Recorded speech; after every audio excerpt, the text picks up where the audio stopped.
आप देख रहे हैं ताज़ा खबर। जिला रामपुर से इस वक्त की बड़ी खबर आ रही है। जिला रामपुर की विधानसभा बिलासपुर 36 से जयदेव यदुवंशी कुर्मी उतरे मैदान में। समाज सेवी जयदेव यदुवंशी ने ठोंकी ताल, विधानसभा चुनाव को लेकर खास चर्चा। नमस्कार मित्रों, मैं हूं सचिन कुमार। आप देख रहे हैं आरजे न्यूज़ भारत। आज हम पहुंचे हैं उत्तर प्रदेश जिला रामपुर के विधानसभा बिलासपुर में और यहां से विधानसभा बिलासपुर के प्रत्याशी जयदेव यदुवंशी जी हमारे साथ मौजूद हैं, जो कि समाजवादी के नेता हैं और कहीं ना कहीं विधानसभा बिलासपुर से अपनी तैयारी कर रहे हैं। आइए बातचीत करते हैं। नमस्कार, आरजे न्यूज़ में आपका बहुत बहुत स्वागत है। जी नमस्कार। तो सर, जैसे कि 2027 में विधानसभा का चुनाव होना है, तो कैसी तैयारियां चल रही हैं आपकी? तैयारी देखिए, हम तो तैयारियां ये चल रही हैं कि हमको बदलाव लाने की तैयारी चल रही है ना। अब बाकी तो क्षेत्र में लोगों को जो हमारी पार्टी की नीतियां हैं उनको लोगों तक पहुंचा रहे हैं, और जो पिछले हमारी पार्टी ने जो काम किए हैं जिसको लोग भूल चुके हैं कि समाजवादी की सरकार में क्या क्या हुआ था, और उन कार्यों से आज क्या प्रभाव पड़ रहा है। आज अगर सुरक्षा की दृष्टि से देखा जाए तो जो समाजवादी सरकार की 100 डायल थी वो आज भी प्रभावी ढंग से काम कर रही है। वो बात अलग है कि सरकार के पास डीजल ना पड़ रहा हो, सीट सरकार ना डाल पा रही हो, लेकिन वो 100 डायल 112 में तब्दील होकर चल रही है। उसी की बदौलत आज जो राहजनी है, रोड की लूट होती थी, वो सब बंद है। वो सब चीज़ों को लेकर हम जनता के पास जा रहे हैं, उनको बता भी रहे हैं कि वही एक समाजवादी सरकार ही थी जिसने शिक्षा को, स्वास्थ्य को और सुरक्षा को महत्व दिया था, और आगे आने वाले समय में भी स्वास्थ्य, शिक्षा और सुरक्षा, ये 3 चीज़ें प्रायोरिटी में रहेंगी। जैसे कि आप विधानसभा में जाते भी होंगे, डोर टू डोर गाँव में जाते होंगे, तो मूलभूत समस्याएं क्या देखने को मिल रही हैं? मूलभूत समस्याएं देखिए, सबसे मूलभूत समस्या एक तो ये है कि बच्चों की जो, क्योंकि क्षेत्र में अमूमन गरीब लोग मतलब हैं, और जो सक्षम लोग हैं वो जाके शहरों में बस गए हैं, उनके बच्चे शहरों में पढ़ रहे हैं। लेकिन जो गरीब हैं उनके बच्चों को पढ़ने के लिए प्राइमरी स्कूल जो पहले हुआ करते थे, तो मैं ये देख रहा हूँ कि कई स्कूलों की ये स्थिति है कि इस गांव का दूसरे गांव में मर्ज कर दिया गया, दूसरे गांव का तीसरे गांव में मर्ज कर दिया गया, तो बच्चों को 2 किलोमीटर 3 किलोमीटर चल के जाना बड़ा मुश्किल है। पहले जब गांव स्कूल हुआ करते थे तो कम से कम गांव में से निकल के स्कूल पहुंच जाते थे, घर में से निकल के स्कूल पहुंच जाते थे। अब दूसरे गांव जाना पड़ रहा है, तो इससे और शिक्षा की बदहाली हो रही है। यानी जो हमारा भविष्य की पीढ़ी है, उस पीढ़ी को शिक्षा के लिए कुछ मैं समझता हूँ कि ठोस कदम नहीं उठाए जा। जैसे कि 2027 में चुनाव होना है, तो क्या लग रहा है 403 सीटों में से कितनी सीटें निकाल सकती है समाजवादी पार्टी? देखिए, अब ये 2027 में चुनाव है, और 2027 से पहले 2024 का चुनाव हो चुका है लोकसभा का। वो हमसे किसी से छुपा नहीं है। बिल्कुल। और 5 सीटों से 37 सीटें 37 नहीं, 37 तो आई हैं। 7 सीटें कांग्रेस की आई हैं। वो किसके बल पे आई हैं आपको पता है? वो भी समाजवादी का जो गठजोड़ था, गठबंधन था, उसी बदौलत वो 7 वो प्लस 37 ये 44 होती हैं। इसके अलावा 15 सीटें, करीब लगभग 15 से 17 सीटें ऐसी थी जो कि 1000-1500 के मार्जिन से मतलब सत्तारूढ़ सरकार ने अपने बल पे अपनी जीती है, जो कि समाजवादी जीत सकती थी। अच्छा, क्षेत्र में हमने भ्रमण किया, पूछा भी कई लोगों से, जानकारियाँ ली, तो सबसे ज़्यादा समस्या खाद को लेकर के और आवारा पशुओं को लेकर के ज़्यादा समस्याएं आ रही हैं। देखिए, क्षेत्र में तो समस्याएं इतनी हैं कि समस्याओं को गिनना मुश्किल होगा। किसान, क्योंकि पूरा क्षेत्र ये खेती से जुड़ा हुआ है, और खेती को लेके किसानों के सामने इतनी बड़ी समस्या है कि वो लाइन लगाए पड़े हैं। अभी मेरी बात चल रही थी आपके आने से पहले, थोड़े सोसाइटी पे लोगों की लाइन लगी पड़ी है, तो हर जगह लाइन लगी है, जो कि मैं समझता हूँ कि अगर देखा जाए तो आज से यानी 10 साल पहले जो सरकारें थी, 10 साल पहले जो भी सरकारें रही थी, मैं समझता हूँ जमीन का क्षेत्रफल तो लगभग खेती का उतना ही है, बड़ा तो नहीं है, घटा होगा, क्योंकि कई जगह कॉलोनियाँ कट करके ज़मीनें घट रही हैं। तो कृषि वाला जो क्षेत्र है वो घटा है, और क्षेत्र घटा है उस समय यूरिया, डीएपी, एनपीके जितनी भी किसान को जरूरत होती थी, चाहे वो प्राइवेट दुकान से खरीदता था, चाहे वो सोसाइटी से खरीदता था, मतलब किसी को कोई बंदश नहीं थी कि आपको सोसाइटी से ही खरीदना है या आपको मतलब प्राइवेट दुकान से खरीदनी है। हर आदमी अपनी स्वेच्छा के ऊपर आधारित था, और जहाँ से मर्जी आती थी वहाँ से कट्टा उठाया अपने खेत में डाला है। आज उसको रजिस्ट्रेशन कराना पड़ रहा है। रजिस्ट्रेशन कराने के बाद उसको कि साहब आपकी इतनी ज़मीन है, इससे ज़्यादा कट्टे नहीं मिलेंगे। कई बार क्या होता है कि ज़मीन की रिक्वायरमेंट है, भाई अगर आप इतना वो कर रहे हैं तो आप ये भी करा दीजिए सरकारी तरफ से, इतना भी हो जाए कि किसानों की जो ज़मीनें हैं उनकी मिट्टी की जांच हो जाए निःशुल्क सरकारी तरफ से, ताकि उनको पता लग जाए कि आपको कितना नाइट्रोजन देना है, कितना उर्वरक देना है इसके लिए।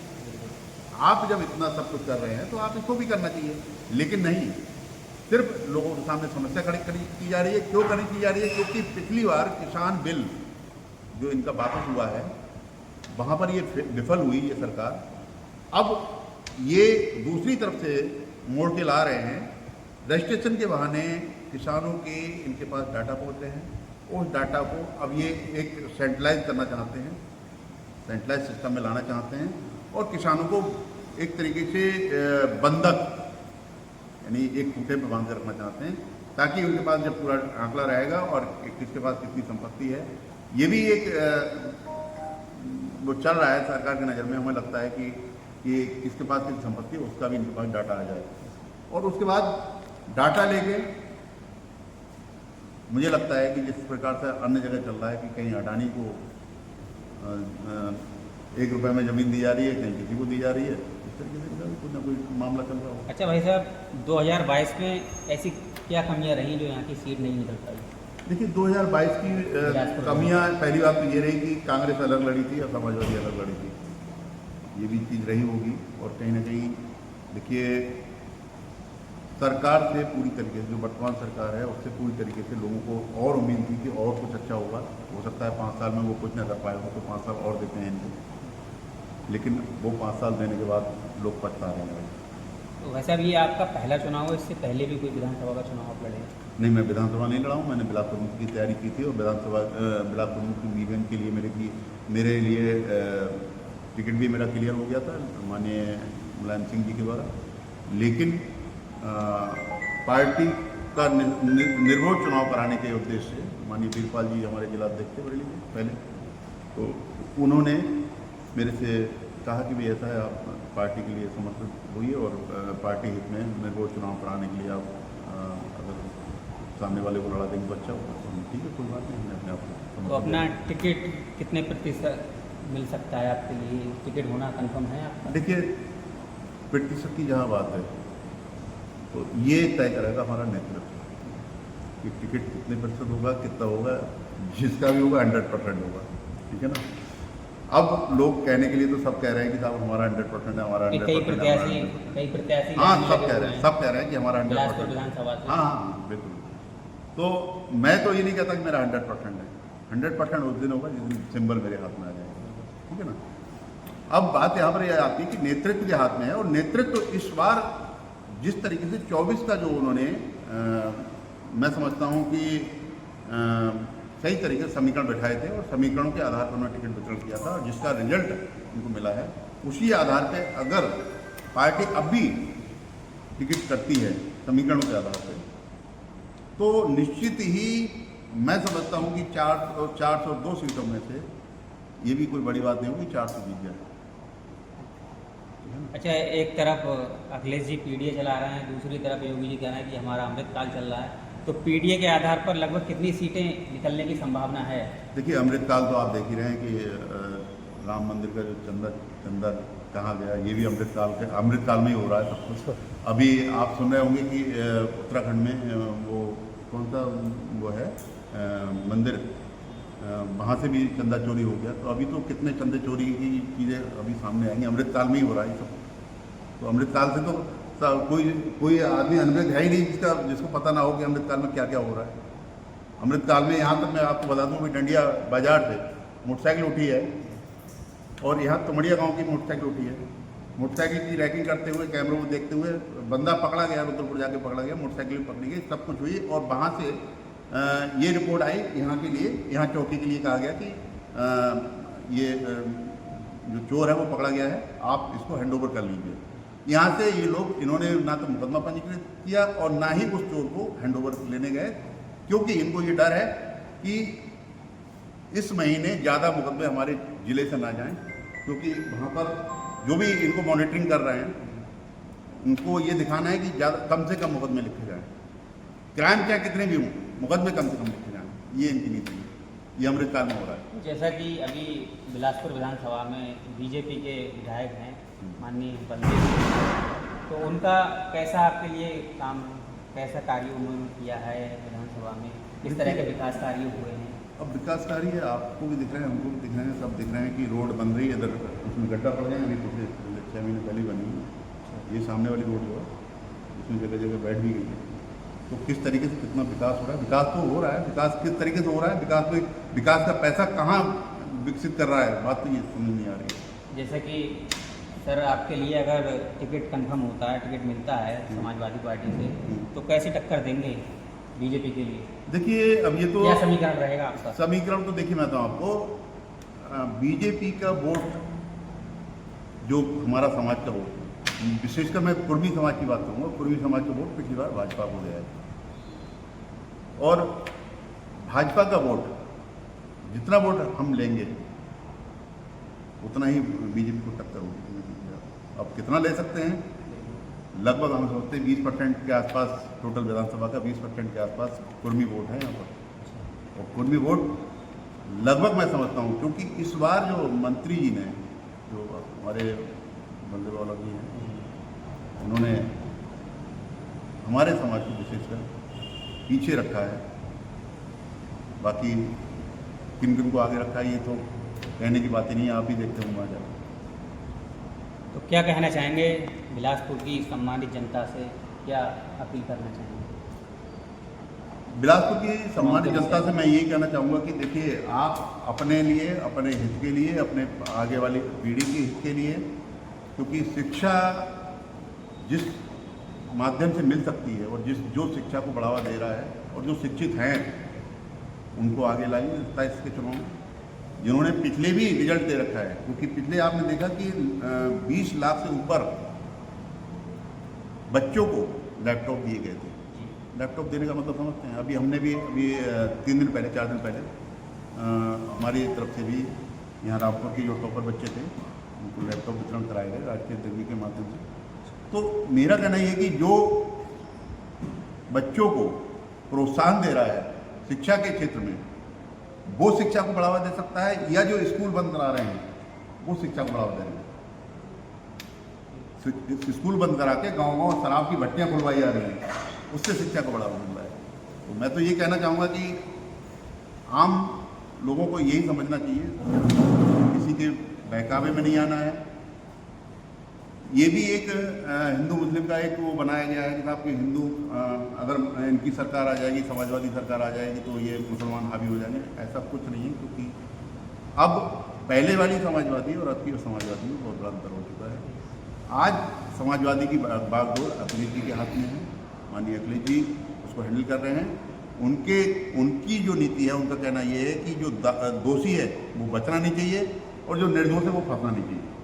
तो इस चीज़ पे मतलब हमारे राष्ट्रीय अध्यक्ष जी का काम है और आने वाले टाइम में उनके लिए देखिए ना कोई भेदभाव किसी साथ, सारे धर्म के लोग उनके साथ जुड़े हुए हैं, सारे लोगों को लेके चल रहे हैं, कहीं किसी के साथ भेदभाव नहीं है। अब लोगों को ये सोचना चाहिए कि भाई जो भेदभाव कर रहे हैं हमारे अंदर, हमारे समाज के अंदर जो दीवारें लंबी लंबी बना रहे हैं उनको लाना चाहिए, या फिर जो भेदभाव मिटा रहे हैं उनको लाना चाहिए। मैं तो ये संदेश देना चाहूँगा कि भाई आने वाली पीढ़ी के लिए हम शिक्षा, सुरक्षा और स्वास्थ्य की चिंता करें, ज़्यादा कुछ नहीं कहेंगे, यही कहना चाहूँगा। जैसे कि विधानसभा से यदि विधानसभा की सम्मानित जनता आपके लिए चुनती है तो सर्वप्रथम आपकी क्या क्या प्राथमिकता रहेंगी? देखिए, सर्वप्रथम प्राथमिकता तो ये रहेगी कि जो एक तो सुरक्षा जो चल रही है, ईमानदारी से जो केस मैं आपको बता रहा था, उसकी FIR पंजीकृत नहीं हुई। अगर मान लीजिए कोई चोरी हुई है उसकी FIR भी पंजीकृत होना चाहिए, और कोई गलत तरीके से अगर FIR पंजीकृत कराना चाह रहा था वो नहीं होना चाहिए, ये प्राथमिकता होगी। साथ ही साथ जो बेरोजगार घूम रहा है उसके लिए रोजगार के साधन यहाँ उपलब्ध होने चाहिए। इस क्षेत्र में अगर मौका मिला तो वो चीज़ ला के खड़ी करेंगे कि यहाँ का जो क्षेत्र का जो युवा है उसको रोजगार मिले। बेरोजगारी बहुत ज़्यादा है, युवाओं से हमने बात की तो बेरोजगारी बहुत ज़्यादा कह रहे हैं, कोई रोजगार के लिए कोई यहाँ पे कोई ऐसी फैक्ट्री इसमें रोजगार मिले उसके लिए देखिए वही तो बात है ना कि देखिए लोग अपने जो नेता हैं वो नेता अपने बच्चों के लिए तो रोजगार दिला रहे हैं, लेकिन आम जनता के बच्चों के लिए कोई रोजगार की चिंता नहीं कर रहा। और यहाँ पर जहाँ मैं समझता हूँ कि रोजगार जहाँ दिलाने वाली बात है तो रोजगार वही दिला सकता है जो रोजगार के लिए चिंतित होता है और जो रोजगार की भाषा को समझता है, क्योंकि हमने ज़मीन से उठ के सब काम किए हैं, रोजगार भी अपना पाया है, रोजगार किया भी है, और आज हमारे बच्चे भी रोजगार से हैं, ऐसा नहीं कि हमारे कोई बेरोजगार हैं। तो लोग अपने बच्चों के लिए रोजगार ढूंढ रहे हैं, आम जनता की चिंता न करें। और मैं समझता हूँ कि अगर मौका मिलेगा तो आम जनता की चिंता करते हुए उनके लिए रोजगार सृजन किया जाएगा। बहुत बहुत धन्यवाद। तो ये थे हमारे साथ जिला रामपुर की 36 विधानसभा बिलासपुर से विधानसभा के प्रत्याशी जयदेव यदुवंशी जी, जो कि समाज सेवी हैं, वरिष्ठ समाज सेवी हैं, और जिन्होंने पूर्ण रूप से अपने विषय में जानकारी दी, विधानसभा के विषय में जानकारी दी, और लगातार ऐसी जानकारी एवं जनप्रतिनिधियों से एवं प्रत्याशियों से आपकी मुलाकात कराते रहेंगे। देखते रहिए RJ न्यूज़ भारत। मैं हूँ आपके साथ संवाददाता सचिन कुमार।